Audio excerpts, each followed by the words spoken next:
Hi comic book fans, this is Mike Fitzgerald with First Issue Review, Zatanna, #1 by DC Comics. Actually, in this case, seeing that the comic has yet to be released, this is first issue preview. Previews of Zatanna, the first 5 pages, have been in the back of numerous DC Comics over the last month, including The Flash, #1 by DC Comics, which we previously reviewed last episode of First Issue Review. Interesting things both Zatanna and The Flash have in common. They're both created by Gardner Fox. Alright, so this is Zatanna's first ongoing series. Why should we check this out? Alright, well, let's start with the writer, Paul Dini, who's known from his work on Batman, the animated series, where he created arguably the most popular female DC character of all time, Harley Quinn. So, that alone, pretty much good reason to read. Good thing to know. I think he might be in for the long haul. I mean, obviously he could choose pretty much whatever comic he wanted to write for, and DC would give him the opportunity to do so. But I have reason to believe he may be more personally invested in the character of Zatanna. Why? Well, they share similarities and interests. Zatanna, in addition to being one of a supernatural character, also in day-to-day life is a magician. Paul Dini is also an amateur magician. In addition to him, amateur, his wife, Misty Lee, is a professional stage magician, and it's been noted, a lot of people have remarked that his wife, Misty Lee, bears a strong resemblance to the comic book hero, Zatanna. So, looks like this is something he's going to get into, get behind. And that's very important. That's very important. It's nice to see writers who are going to spend some serious time on a comic, not just get it started, get it popular, and move on, or be moved on. Because I think when we find a comic book we like to see some consistency in it, and not just in the artist, but also in the writing. Alright, so talking about a consistent artist. The art on this book is by a French comic artist, Stephane, I'm going to pronounce his last name correctly, Roux, R-O-U-X. Alright, a lot of the stuff we've seen from him. He's a bit of a pinup artist, but I was surprised to learn this is his first time doing interiors. He's had a long run, over 2 years, doing covers for the DC comic Birds of Prey from issues 104 to 127. Now, I was surprised to learn this because I was impressed by his art. And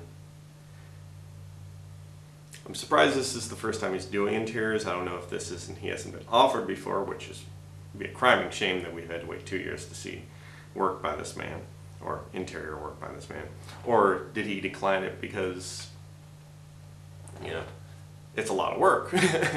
And you see a lot of work go into his art, into the details, which if you watched this before, you know I love. Talking about his work. Now, the pages we saw were only black and white, but if DC Comics wanted to save some money, you seriously could release this comic in black and white, and I would be just as happy. As Orson Welles says, sometimes color distracts from everything else. Alright. Stephane has a very cinematic style, or at least that's how I judge it. He establishes each scene, each location very well. He's very skilled in the use of shadow in telling the story. He's also, now the story takes place in San Francisco. Zatanna, fortunately, gets an actual city to operate in, other than Gotham, Metropolis, Star City, Central City. No, she actually's got a real world city. Good for her. But Stephen establishes her location very well simply in 2 panels. I mean, you look at the 2 panels, it's obvious where the story is taking place, and that's a great strength for an artist in a comic book. Great strength in telling a story if you can just simply show it and you don't have to talk about it. As I said, I love detail in work. One of these little small things that impressed me, Zatanna is been asked to help a detective, Dale Colton, investigate a supernatural related incident. It's opening the door for his car for her, and you can see the reflection of the surroundings, the area in the car door. It's the kind of detail I love. But he also knows, Stephen knows when not to add the details.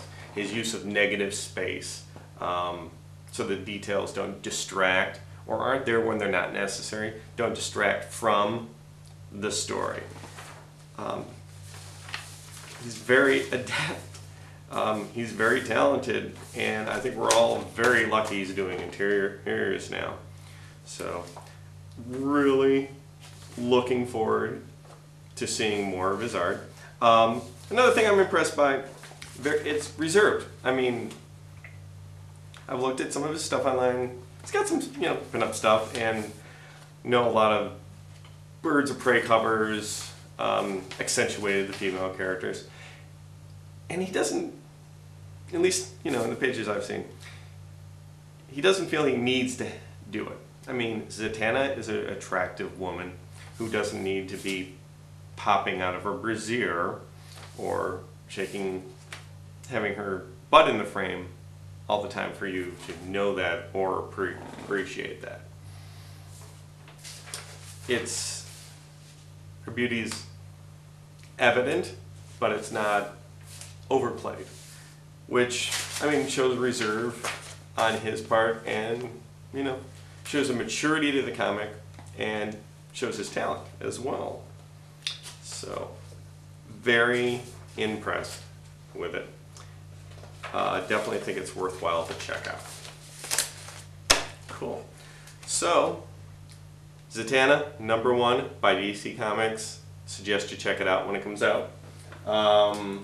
Speaking of cover art and pinups, got a little thing for you guys. We're gonna do another opportunity to win some awesome comic prizes.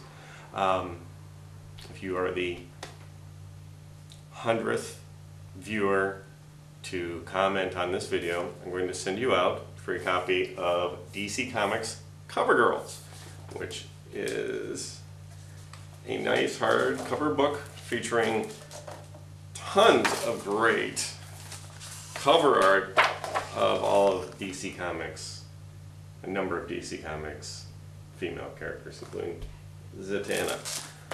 So, definitely a very nice book. So I hope somebody takes advantage of it. Alright, here we go. So that'll go to the 100th commenter on this video. And this has been Mike Fitzgerald, first issue review, Zatanna #1. Definitely worth checking out. Catch you next time.